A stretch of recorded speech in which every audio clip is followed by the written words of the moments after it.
Explore It on App Gallery label. There's the smartphone to it, a tray, and then your standard fare insert containing a SIM ejector tool in the bottom corner. The rest of the unboxing experience is very familiar. Huawei's 40-watt supercharger, a USB-C cable, and a pair of reasonably capable wired earphones.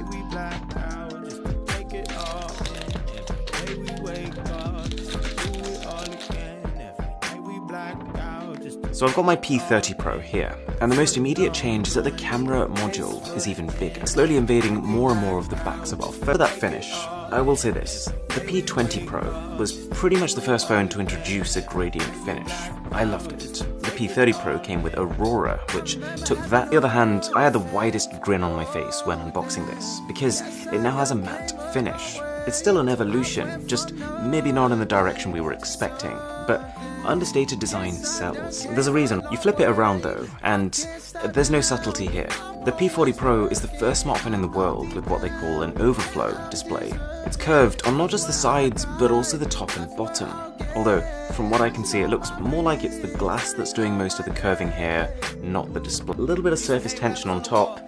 Yeah, that's kind of what this screen reminds me of. And it's a good display. I remember my first thought being just, wow, that's a real lack of symmetry here. The sides have a different thickness to the top, which in itself has a different thickness to the bottom.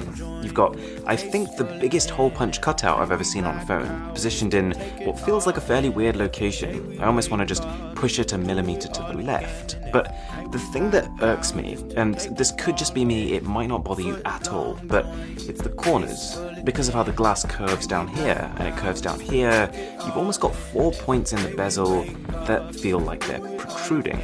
Anyways, there's also an under-screen fingerprint scanner, and it's about 30% larger and 30% faster than last. Somewhat explain the size of the protrusion. It's great face unlocking though, it even works perfectly in the dark, so maybe worth a try. Huawei isn't trying to build a tablet like it feels like a lot of companies are doing now. It's got a 6.58-inch OLED display, and with its narrow sides, I'd say it's more manageable than Samsung's S20 Plus and S20 Ultra, with quite an unusual screen resolution of 2640 by 1200. That sits somewhere between Full HD Plus and Quad HD, 90Hz refresh rate to improve screen fluidity, and not the biggest battery at 4200 mAh. So adding an ultra high resolution on top of that might be pushing it a step too far.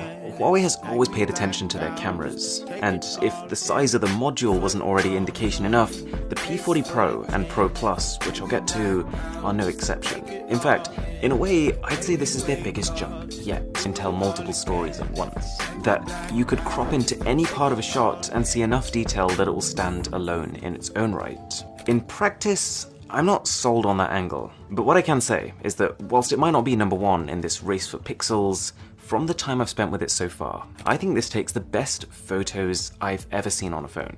Within 5 minutes of testing it, I'd come to that conclusion, and I stood by it after hours more. Shots are lush, but not in a really fake way that some older Huawei phones have tended towards. The large sensor means natural background blur. None of this at all was taken in portrait mode, and you can quite comfortably crop into these photos and still have for example, octave phase detection autofocus, or in other words, practically instant focusing on whatever pops into view. Not to mention the weight given to AI features this time round. The P40 Pro, in the past, Huawei phones could recognize environments and pets and sort of tune your photos accordingly.